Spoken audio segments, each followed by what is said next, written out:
നമസ്കാരം. ശബരിമലയിലെ ശ്രീ അയ്യപ്പ ഭഗവാനെ അടിച്ചു മാറ്റാൻ അയ്യപ്പന്റെ ശ്രീകോവിലിലെ മേൽക്കൂരയും ദ്വാരപാലക ശില്പങ്ങളും ശ്രീകോവിലിന്റെ വാതിൽപ്പാളികളും വരെ അടിച്ചു മാറ്റിയ കമ്മ്യൂണിസ്റ്റ് അധമന്മാർ, അവരിൽ പലരും ജയിലിൽ കിടക്കുന്നു.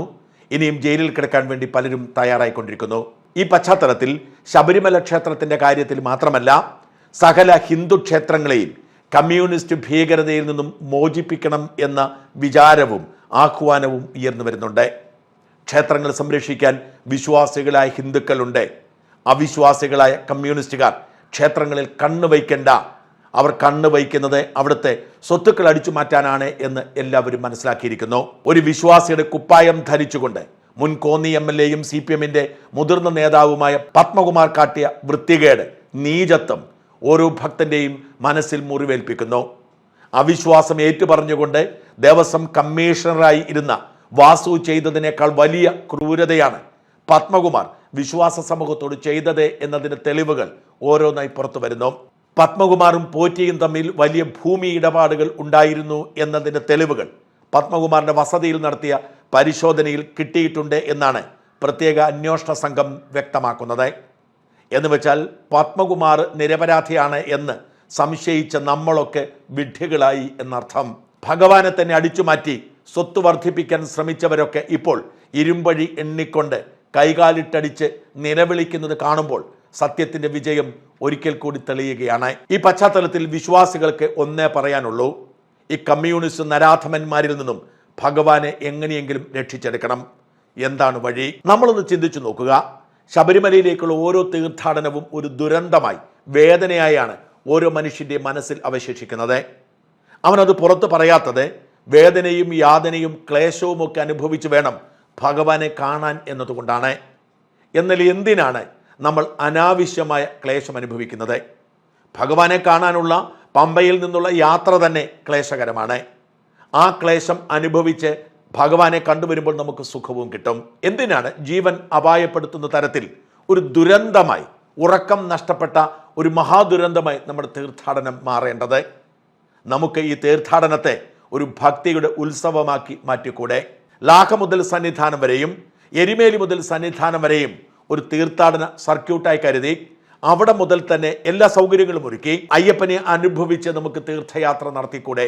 അങ്ങനെയാണെങ്കിൽ 2-3 ദിവസം നമ്മൾ ക്യൂ നിൽക്കേണ്ടി വന്നാലും അത് തീർത്ഥയാത്രയുടെ ഭാഗമായി മാറും. ഇപ്പോൾ ഇതൊരു നരകമായി മാറുന്നത് ഇരിക്കാനോ കിടക്കാനോ വെള്ളം കുടിക്കാനോ ടോയ്ലറ്റിൽ പോകാനോ സൗകര്യമില്ലാത്ത വിധത്തിൽ നമ്മളെ കഷ്ടപ്പെടുത്തുന്നത് കൊണ്ടാണ്. ഈ സൗകര്യങ്ങളുടെ ഭക്തിമയമായി നമുക്ക് എന്തുകൊണ്ട് സന്നിധാനത്തിലേക്ക് ഒരു തീർത്ഥയാത്ര നടത്തിക്കൂടാ? അത്തരം പശ്ചാത്തല സൗകര്യം ഒരുക്കിയാൽ തീർച്ചയായും 3 ദിവസം വരെ കാത്തു നിൽക്കേണ്ടി വന്നാലും ആർക്കും ഒരു നിരാശയും തോന്നില്ല. കഷ്ടപ്പെട്ട് മല കയറുന്നവർക്ക് അയ്യപ്പനെ കൺകുളിർക്ക് കാണാൻ കഴിയും. അല്ലാതെ പോലീസുകാർ തള്ളി മാറ്റി അയ്യപ്പനെ കണ്ടുപോലുമില്ലല്ലോ എന്ന നിരാശയോടെ മടങ്ങേണ്ടി വരില്ല. 2 ദിവസം മുമ്പ് ഇത്തരമൊരു നിർദ്ദേശം സോഷ്യൽ മീഡിയയിൽ അവതരിപ്പിച്ചിരിക്കുന്നത് ഉത്തരവാദിത്വത്തോടെ ജോലി ചെയ്യുന്നത് കൊണ്ട് പിണറായി സർക്കാർ സസ്പെൻഡ് ചെയ്ത് 1 വർഷമായി പുറത്തിരുത്തിയിരിക്കുന്ന N പ്രശാന്ത് എന്ന കളക്ടർ ബ്രോയാണ്. ഭഗവാനെ കണ്ടിട്ട് മടങ്ങിയപ്പോൾ പ്രശാന്ത് ചില നിർദ്ദേശങ്ങൾ മുമ്പോട്ട് വെച്ചു. വാസ്തവത്തിൽ ഏറ്റവും ഫലപ്രദമായ, കേരളത്തിന്റെ മുഖച്ഛായ തന്നെ മാറ്റുന്ന അസാധാരണമായ നിർദ്ദേശമായി ഇത് ചർച്ച ചെയ്യപ്പെടുന്നു. പക്ഷേ അത് നടപ്പിലാക്കണമെങ്കിൽ ഇച്ഛാശക്തിയുള്ള ഒരു സർക്കാർ വേണം. അവിടെയാണ് മോദി എത്തുമെന്നും ശബരിമലയ്ക്ക് ശാപമോക്ഷം കൊടുക്കുമെന്നും ഭക്തർ പ്രതീക്ഷിക്കുന്നത്. പ്രശാന്ത് തന്റെ കുറിപ്പിൽ പറയുന്നു, മോദിക്കും കേന്ദ്ര സർക്കാരിനും ഇടപെടാം. അങ്ങനെ ഈ സന്നിധാനത്തെ ഒരു സുന്ദര ഭൂമിയാക്കി മാറ്റാൻ, ഭഗവാനെ കാണാനുള്ള ക്ലേശം പോലും മധുരമുള്ള ഒരു ഭക്തിയോത്സവമാക്കി മാറ്റാൻ കഴിയുന്ന കാലം സംഭവിക്കട്ടെ. ശബരിമല കേന്ദ്ര സർക്കാർ ഏറ്റെടുത്ത് ഈ പദ്ധതി നടപ്പിലാക്കാനുള്ള ചുമതല പ്രശാന്ത് ബ്രോയെ ഏൽപ്പിച്ചാൽ നമുക്ക് നാളെ ഭഗവാന്റെ മുമ്പിൽ നിർവൃതിയോടെ കണ്ണടച്ചു നിന്ന് പ്രാർത്ഥിക്കാൻ കഴിഞ്ഞെന്ന് വരാം. പ്രശാന്തിൻ്റെ കുറിപ്പിലേക്ക്: സ്വാമി ശരണം. പതിവ് പോലെ മലയ്ക്ക് പോയി വന്നു. വൻ തിരക്കായിരിക്കുമെന്ന് ഭയന്നെങ്കിലും സാധാരണ പോലെയുള്ള തിരക്ക് മാത്രമായിരുന്നു. സന്നിധാനത്ത് നിന്നിറങ്ങി മടക്കയാത്രയിൽ തോന്നിയ ചിലത് ഇവിടെ കുറിക്കട്ടെ. ഇത്തവണ കാനനപാതയിൽ വമിക്കുന്ന ദുർഗന്ധവും മൂത്രപ്പുരകളുടെ അഭാവവും വളരെ പ്രകടമായിരുന്നു. ശുചിത്വം നിങ്ങളുടെ ഉത്തരവാദിത്വം എന്നെഴുതി വെച്ചാൽ പോരാ, മൂത്രമൊഴിക്കാൻ മൂത്രപ്പുര തന്നെ വേണമല്ലോ. ക്ലോസറ്റിന് പിറകിൽ പൈപ്പ് സ്ഥാപിച്ചിട്ടുള്ള അപൂർവ നിർമ്മാണ വൈദഗ്ധ്യം ടോയ്ലറ്റ് കോംപ്ലക്സിൽ കാണാം. അതൊക്കെ പോട്ടെ, അയ്യപ്പൻ്റെ പൂങ്കാവനമായ ശബരിമലയിൽ നിന്ന് കുറേ കാലമായി വമിക്കുന്നത് ദുർഗന്ധത്തെക്കാൾ നാറിയ വാർത്തകളാണ്. കാന്താര സിനിമയിൽ പറയും പോലെ ദൈവങ്ങളെപ്പോലും ദിഗ്ബന്ധനം ചെയ്ത് അധർമ്മം നടമാടുന്ന പോലെ തോന്നിക്കുന്ന രംഗങ്ങൾ. ദ്വാരപാലക വിഗ്രഹങ്ങളുടെ സ്വർണം പൂശിയതിലെ ക്രമക്കേടുകളുമായി ബന്ധപ്പെട്ട് ഹൈക്കോടതി നിയോഗിച്ച പ്രത്യേക അന്വേഷണ സംഘം അറസ്റ്റുകൾ രേഖപ്പെടുത്തി. പ്രധാന സ്പോൺസർ പോലീസ് കസ്റ്റഡിയിലായി. യാതൊരു കാരണവശാലും സംഭവിക്കാൻ പാടില്ലാത്ത വീഴ്ചകൾ സന്നിധാനത്ത് സംഭവിച്ചിരിക്കുന്നു. ഇന്ത്യൻ പുരാവസ്തുക്കളുടെ അന്താരാഷ്ട്ര കമ്പോളം പ്രവർത്തിക്കുന്നത് ഒറിജിനലിനു പകരം പകർപ്പ് സ്ഥാപിച്ചാണ്. വ്യാജരേഖകളിലൂടെ കടത്തിക്കൊണ്ടുപോകുന്ന പുരാവസ്തുക്കൾ വിദേശ ശേഖരങ്ങളിൽ എത്തുന്നു. ക്ഷേത്രങ്ങളിൽ ഡമ്മി സ്ഥാപിക്കപ്പെടുന്നു.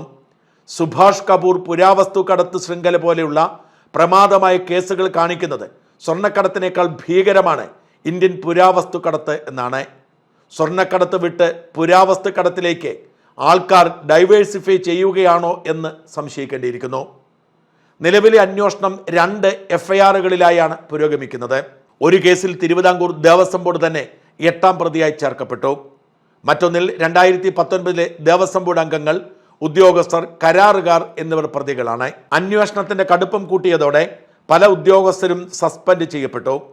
2 പ്രസിഡന്റുമാർ, ഒരു കമ്മീഷണർ, ഒരു തിരുവാഭരണ കമ്മീഷണർ, ഒരു എക്സിക്യൂട്ടീവ് ഓഫീസർ, ഒരു അഡ്മിനിസ്ട്രേറ്റീവ് ഓഫീസർ, ഇത്രയും പേർ അറസ്റ്റിലായി. ഇത് ഒറ്റപ്പെട്ട ഉദ്യോഗസ്ഥ അനാസ്ഥയല്ല, മറിച്ച് ക്ഷേത്രഭരണത്തിന്റെ ഉന്നത തലങ്ങളിൽ വരെ എത്തിയെന്ന് പ്രത്യേകിച്ച് പറയേണ്ടതില്ലല്ലോ. മണ്ഡല മകരവിളക്ക് കാലത്ത് മുഴുവനായും മറ്റു മാസങ്ങളിൽ ആദ്യ 5 ദിവസങ്ങളിലുമാണ് ശബരിമല നട തുറക്കുന്നത്. സാധാരണ രാവിലെ 5 മണിക്ക് നട തുറന്ന് ഉച്ചയ്ക്ക് 1 മണിക്ക് അടയ്ക്കും. വൈകിട്ട് 3 മണിക്ക് തുറന്ന് രാത്രി 11 മണിയോടെ അടയ്ക്കും. ശബരിമല ഒരു സാധാരണ തീർത്ഥാടന നഗരമല്ല, മറിച്ച് തിരമാല കണക്കെ ലക്ഷക്കണക്കിന് ഭക്തർ വന്നുപോകുന്ന അത്യപൂർവ കേന്ദ്രമാണ്. 2024-25 ഏകദേശം 53.1 ലക്ഷം തീർത്ഥാടകരും 440 കോടി രൂപയുള്ള നേരിട്ടുള്ള വരുമാനവുമാണ് ഈ ചുരുങ്ങിയ കാലയളവിൽ ലഭിച്ചത്. കേരളത്തിൽ എത്തുന്നു എന്ന് നമ്മൾ അവകാശപ്പെടുന്ന 2.19 കോടി ആഭ്യന്തര ടൂറിസ്റ്റുകളിൽ കാൽഭാഗവും ശബരിമല തീർത്ഥാടകരാണ് എന്നതുകൂടി മനസ്സിലാക്കുമ്പോഴാണ് ശബരിമല കേരളത്തെ താങ്ങി നിർത്തുന്നതിൻ്റെ ചിത്രം ശരിക്കും മനസ്സിലാവും. ദൂരസ്ഥലങ്ങളിൽ നിന്നുള്ള യാത്രാ സൗകര്യം മെച്ചപ്പെടും തോറും ശബരിമലയിൽ വരുന്നവരുടെ എണ്ണവും കൂടും. വിശ്വാസികൾ അവരുടെ ആരാധനാലയം ഭരണപരമായ നടത്തിപ്പിനെ ഏൽപ്പിച്ചിട്ടുണ്ടെങ്കിൽ അത് ഭംഗിയായി നടത്തിക്കൊണ്ടു പോകാനുള്ള ഉത്തരവാദിത്വം ഏറ്റെടുക്കുന്നവർക്കുണ്ട്. അതാണ് ട്രസ്റ്റിഷിപ്പ് സങ്കല്പം. എന്നാൽ കോടികളുടെ വരുമാനമുള്ള ലക്ഷക്കണക്കിന് തീർത്ഥാടകർ വന്നെത്തുന്ന ഈ ക്ഷേത്ര കോംപ്ലക്സ് കഴിഞ്ഞ നൂറ്റാണ്ടിലെ അമച്വർ കൂട്ടായ്മ പോലെയാണ് പ്രവർത്തിക്കുന്നത്. കോടതി പോലും ഇതിനെ ഉത്സവം നടത്തുന്ന ക്ഷേത്ര കമ്മിറ്റി മോഡൽ എന്നാണല്ലോ വിശേഷിപ്പിച്ചത്. ഓരോ വർഷവും 13,000-ഓളം പോലീസ് ഉദ്യോഗസ്ഥരെയാണ് സീസണിൽ വിന്യസിക്കുന്നത്. മകരവിളക്ക് ദിവസം മാത്രം 5,000 പേർ. എല്ലാ വർഷവും നവംബറിൽ തുടങ്ങിയ സജ്ജീകരണങ്ങളാൽ ഫെബ്രുവരിയിൽ അവസാനിപ്പിക്കുന്ന രീതിയാണ് ഇവിടെയുള്ളത്. തിരുവിതാംകൂർ ദേവസ്വം ബോർഡിന് കീഴിലുള്ള 1258 ക്ഷേത്രങ്ങളിൽ ഒന്ന് മാത്രമായ ശബരിമലയ്ക്ക് എത്രമാത്രം ഭരണപരമായ ശ്രദ്ധയും സമയവും കിട്ടുന്നുണ്ടാവും എന്നത് ആർക്കും ഊഹിക്കാവുന്നതാണ്. നിലവിലെ നിയമമനുസരിച്ച് തിരുവിതാംകൂർ ദേവസ്വം ബോർഡിൻ്റെ തലപ്പത്ത് പ്രസിഡന്റും 2 അംഗങ്ങളുമുണ്ട്. ഈ തെരഞ്ഞെടുപ്പ് രീതി മന്ത്രിസഭയിലെയും MLA-മാരിലെയും ഹിന്ദു അംഗങ്ങളെ ആശ്രയിക്കുന്നതിനാൽ സ്വാഭാവികമായും രാഷ്ട്രീയ സ്വാധീനമുള്ളതാണ്. പ്രായം, മതം എന്നിവയല്ലാതെ ആത്മീയത, ക്ഷേത്രാചാരങ്ങളെക്കുറിച്ചുള്ള അറിവ്, ധനകാര്യം, ഓഡിറ്റ്, ക്രൗഡ് മാനേജ്മെന്റ്, സാങ്കേതിക വിദ്യ തുടങ്ങിയ മേഖലകളിൽ യാതൊരു യോഗ്യതാ മാനദണ്ഡവുമില്ല. ദേവസ്വം ബോർഡിന്റെ എക്സിക്യൂട്ടീവ് ഉദ്യോഗസ്ഥൻ ദേവസ്വം കമ്മീഷണറാണ്. കാലാവധി ഉറപ്പുള്ള, നിയമപരിരക്ഷയുള്ള, വിവിധ വകുപ്പുകളുടെ ഏകോപന അധികാരമുള്ള ഒരു മുഴുസമയ ഭരണ വിദഗ്ധൻ ചിത്രത്തിൽ എവിടെയുമില്ല. ഈ പോരായ്മ ഓരോ തീർത്ഥാടന സീസണിലും നമ്മൾ അറിയുന്നു. ചെറിയ ഭൂപ്രദേശത്തെ വൻ തിരക്ക് കൈകാര്യം ചെയ്യുന്നതിൽ അതീവ വൈദഗ്ധ്യം ആവശ്യമുള്ള ഒരു ശാസ്ത്രശാഖയാണ് പ്രൊഫഷണൽ ക്രൗഡ് മാനേജ്മെന്റ്. പ്രയാഗ്രാജ് കുംഭമേളയിൽ ഏകദേശം 24 കോടി തീർത്ഥാടകർ പങ്കെടുത്തു. ശ്രീ മാതാ വൈഷ്ണോദേവി ക്ഷേത്രത്തിൽ പ്രതിവർഷം 80 ലക്ഷം മുതൽ 1 കോടി വരെ ആളുകൾ എത്തുന്നു. കർബലയിലെ അർബിയാൻ തീർത്ഥാടനത്തിൽ തിരക്കേറിയ വർഷങ്ങളിൽ 2 കോടിയിലധികം കാൽനട തീർത്ഥാടകരെയാണ് കൈകാര്യം ചെയ്യുന്നത്. വത്തിക്കാനിലെ സെന്റ് പീറ്റേഴ്സ് സ്ക്വയറിൽ പതിവായി 10,000-ങ്ങളും ചില അവസരങ്ങളിൽ 1,00,000 വരെയും വിശ്വാസികൾ ഒരുമിച്ച് പങ്കെടുക്കുന്ന തിരക്കാണ് കാര്യക്ഷമമായി നിയന്ത്രിക്കുന്നത്. ഈ ജനസഞ്ചയത്തെ കൈകാര്യം ചെയ്യുന്നതിനായി ഈ സ്ഥലങ്ങളിലൊക്കെ ക്രൗഡ് മാനേജ്മെന്റിനായി ഉപയോഗിക്കുന്ന പ്രധാന സാങ്കേതിക വിദ്യകളിൽ സമഗ്ര കമാൻഡ് ആൻഡ് കൺട്രോൾ സെന്ററുകൾ, നൂറുകണക്കിന് CCTV ക്യാമറകൾ, ഭൂപടം അടിസ്ഥാനത്തിലുള്ള GIS സംവിധാനങ്ങൾ, AI ഉപയോഗിച്ചുള്ള തിരക്ക് വിശകലനം, ഡ്രോൺ നിരീക്ഷണം എന്നിവ ഉൾപ്പെടുന്നു.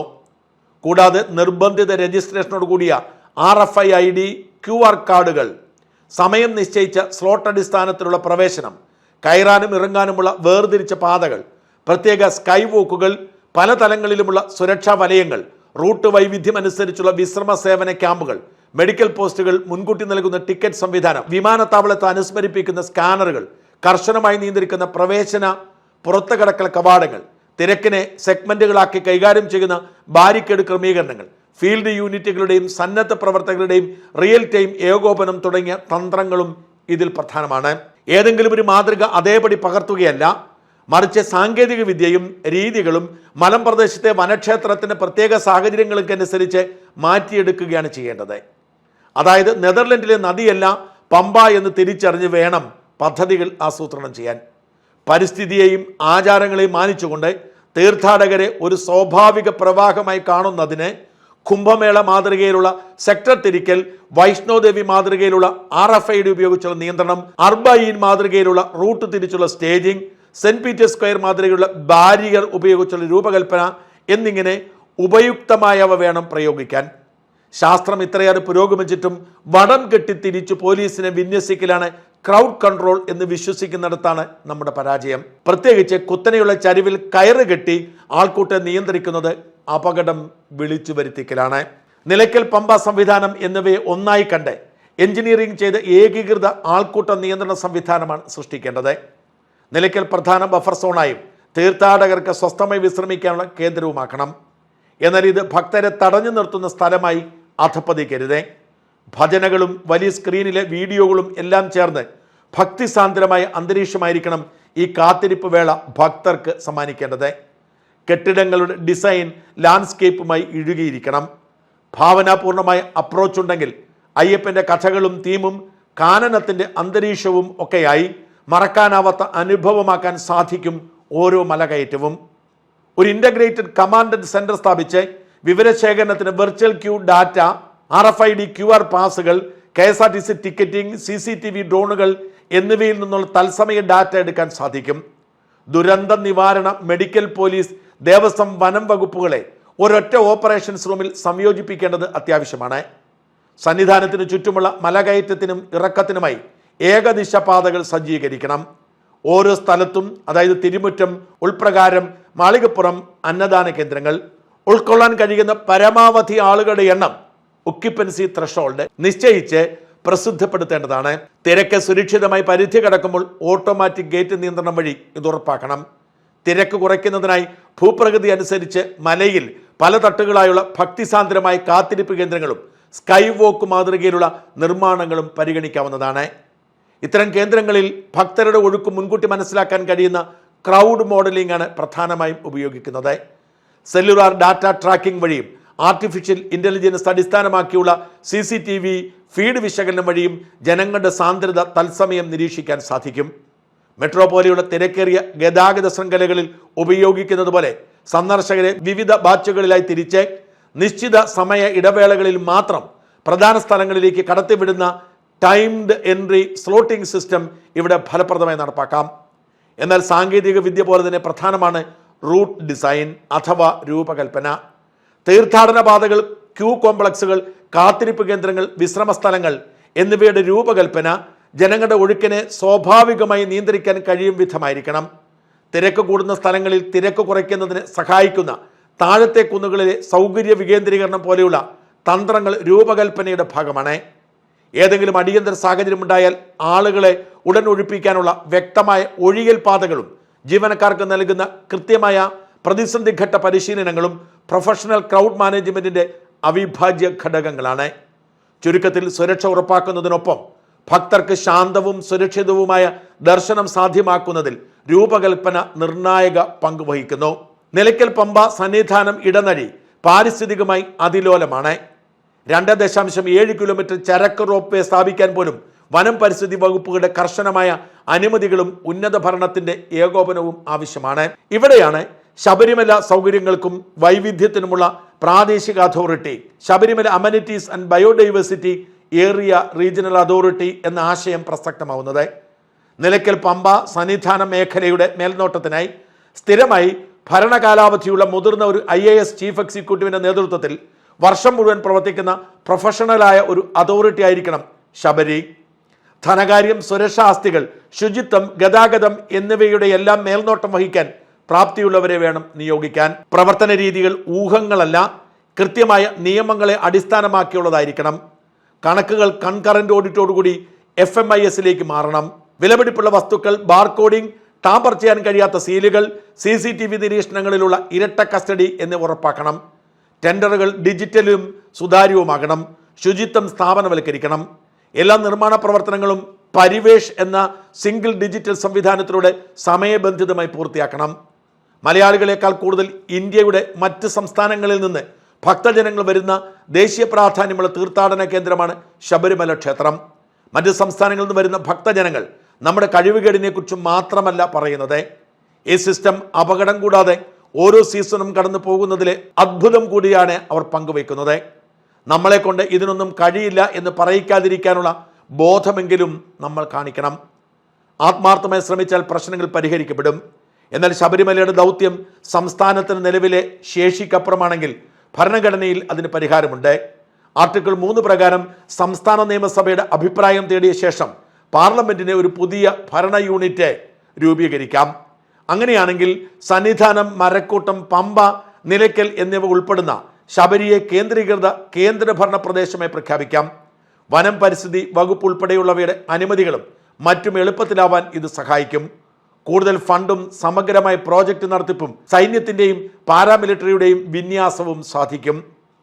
മറ്റ് തീർത്ഥാടന കേന്ദ്രങ്ങൾക്ക് ഇല്ലാത്ത സൗകര്യമാണ് ശബരിമലയിലുള്ളത്. അറ്റകുറ്റപ്പണികൾക്കും സജ്ജീകരണങ്ങൾ ഒരുക്കാനും തീർത്ഥാടകർ ഇല്ലാത്ത ധാരാളം സമയവും തീർത്ഥാടകർ വരുന്ന ദിവസങ്ങൾ മുൻകൂറായി അറിയാനുള്ള സൗകര്യവും നട തുറക്കാത്ത സമയത്ത് അറ്റകുറ്റപ്പണികളും മറ്റും ചെയ്ത് സന്നിധാനത്തെ സൗകര്യങ്ങൾ മെച്ചപ്പെടുത്തുക മാത്രമല്ല വേണ്ടത്, തീർത്ഥാടകന സമയത്തെ പരിസ്ഥിതിക്ക് കോട്ടം തട്ടിയത് ഭേദപ്പെടുത്താനുള്ള പ്രവർത്തനങ്ങളും ചെയ്യേണ്ടത് ഈ ഗ്യാപ്പിലാണ്.